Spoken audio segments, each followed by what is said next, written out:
Tila ba aso't pusa sila Princess at Jepoy na kahit sa simpleng pagkikita lamang sa hallway ay nagbabangayan pa.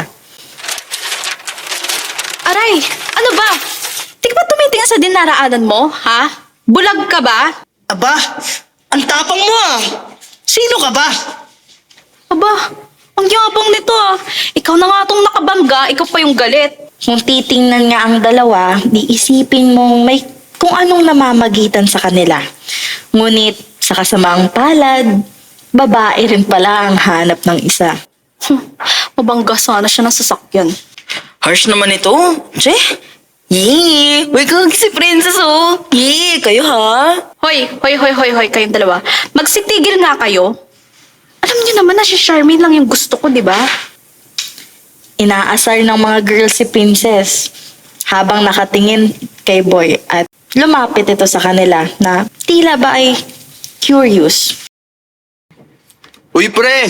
Saan ka punta? Pre! Ako ba pinag-uusapan nyo? Hindi ah. Sino ka ba para pag-usapan ka, Aber? Ha? Ba't kayo tawa ng tawa? Tapos, nakatingin pa kayo sa akin. At paano mo nasabi na ikaw yon, ha? Porkit ba nabangga kita kanina, naiisip mo na ikaw yung pinag-uusapan namin? Ang ilusyonado mo naman. Pag nalaman ko lang na pinag-uusapan nyo ako, lagot kayo sa akin. Pero sabi nga nila, walang matigas na tinapay sa mainit na kape.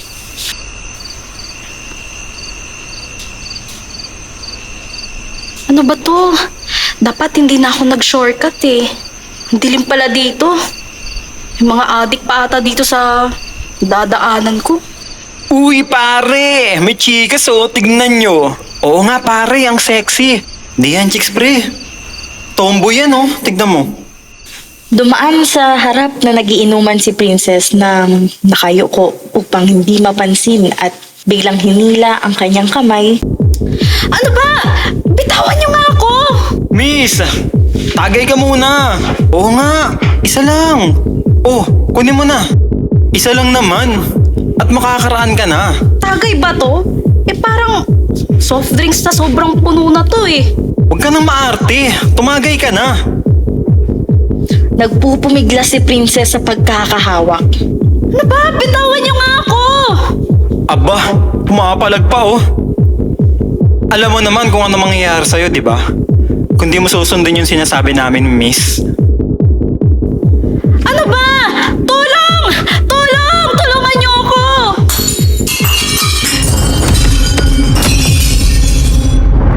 Sa kabilang kanto, may grupo ng mga kalalakihan na nakatambay. Narinig nilang nagsisigaw na babae at agad silang rumesponde. Okay ka lang ba, miss? Okay lang. Salamat. Naaninag ni Jepoy ang mukha ng babae at pareho silang nagulat. Ikaw? Anong ginagawa mo rito, ha? Teka, sinusundan mo pa rin ba ako? Teka lang. Bakit ko naman gagawin yun? Ikaw na nga tong tinulungan. Ako pa napasama. Eh di salamat. Pero ano nga bang ginagawa mo rito? Kasi... Teka, kayo ba yung nandun sa kabilang iskinita na narinig kong nagsasabi ng pahiram nga po ng lighter? May ginagawa kayong kababalagan, ano? Ano ba? Tumahimik ka nga. Kayo no? Kayo nga no? Ang baho! Umalis ka na. Alis! Alis! Hindi laging madali ang pagmamahal. Si Jepoy, na minsang lulong sa droga, ay pinilit na iwan si Princess para sa kanya sariling pagbabago. Princess, hindi ko kakayaning lumayo sa'yo. Pero, kailangan. Jepoy? Bakit? Bakit kailangan mo pang lumayo? Jepoy, tama na yan. Aalis ka na ng bansa. Pinadala siya sa ibang bansa ng kanyang mga magulang Lihim sa minahal niyang babae. Dito, hinarap niya ang mga dilim ng nakaraan at natutunan ang tunay na kahulugan ng pagbabago.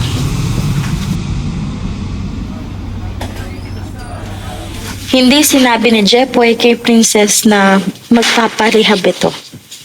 At gusto niya sana sa pagbalik niya ay supresahin na lamang. Umalis si Jepoy papuntang US. Doon, ginugol niya ang oras. Nagsumikap itong maging maayos. Hindi lang para kay Princess, kundi para na rin sa kanyang sarili. Ma? Hello, Ma. Kamusta na kayo dyan? Si Princess po. Madalas po bang napunta dyan? Okay lang naman kami dito, anak. Si Princess? Oo. Anak, okay naman siya. Malinis na ako. Malayo sa bisyo.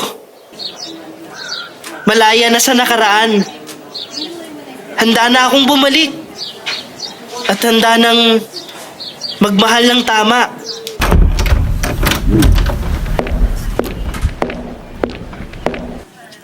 Jepoy, you've completed your program. You've worked hard, faced your demons, and taken the first step to reclaim your life. Sa wakas! Malaya na talaga.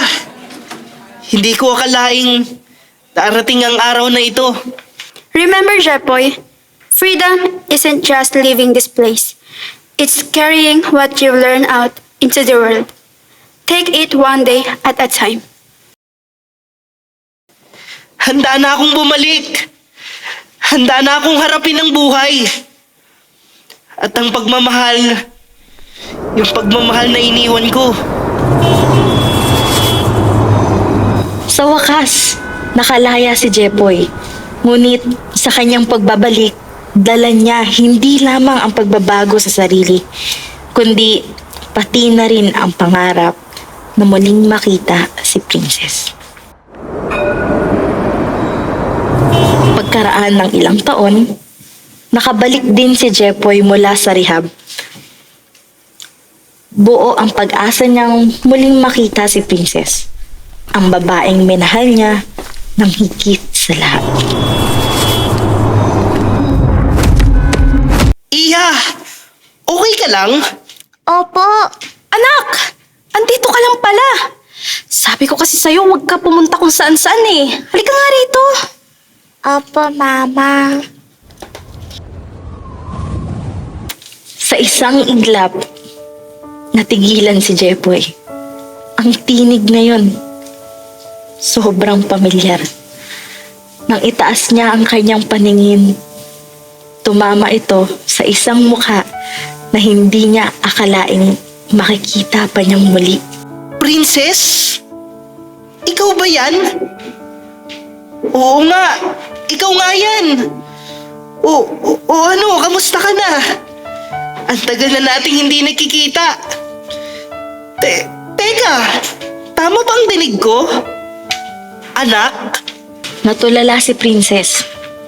Hindi niya alam ang unang sasabihin. Para bang ang mga mata niya ay nagbabadyang tumulo ang luha. Jepoy, nagbago na ang lahat.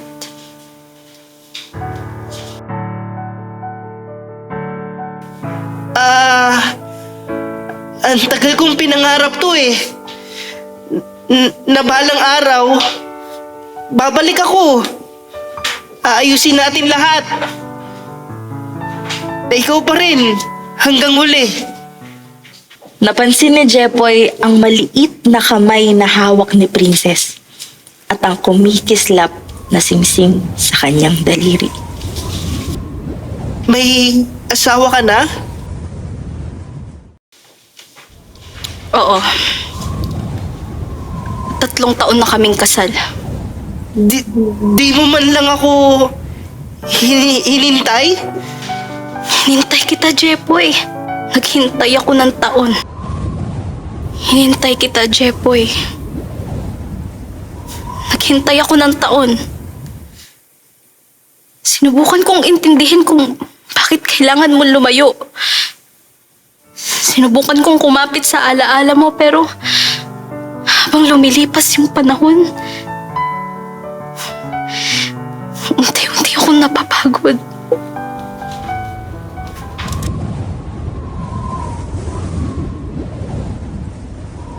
Sobrang tagal na rin pala, no?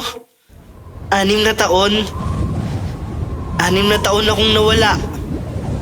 6 na taon kong pinipilit buuin yung sarili ko. Dahil iniwan kitang serang-sera. Pero ngayon, buong-buo na ako. At eto na ako. Bumalik ako para sa atin. Alam ko, at hindi ko sinabing wala kang ginawa. Pero habang inaayos mo yung sarili mo, ako naman yung unti-unting nawawala. Wala akong kausap, wala akong balita, wala kang paramdam. Minsan nga hindi ko alam kung babalik ka pa eh. Akala ko, sapat na yung pangako ko. Akala ko, hihintayin mo ko. Sinubukan ko. Pero dumating yung tao na hindi ako pinaghintay. Hindi ako pinaasa. At hindi ako iniwan. Habang ako mismo, gulong-gulong nga ako sa sarili ko eh. Tinatanong ko yung sarili ko kung babalik ka pa. Pero, mahal pa rin kita. At minahal din kita. Hanggang ngayon, kahit may asawa ka na, kahit masaya ka na, mahal pa rin kita. Pero Jepoy, hindi lahat ng minamahal hinihintay. Hindi lahat ng mahal babalik.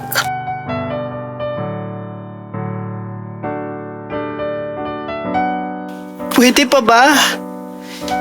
Kahit isang yakap man lang.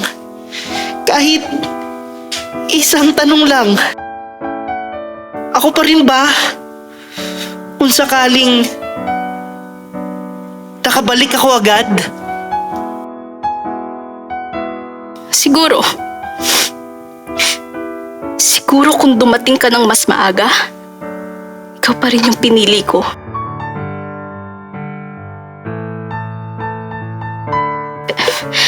Pero hindi mo na mababawi yung mga panahong wala ka.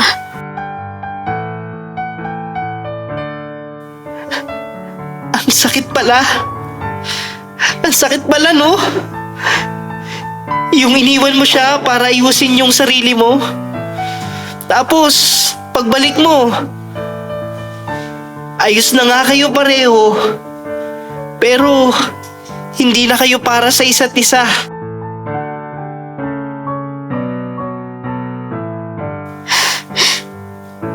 Patawad, Jepoy. Pero mas pinili kong mahalin yung taong nandun nung wala ka.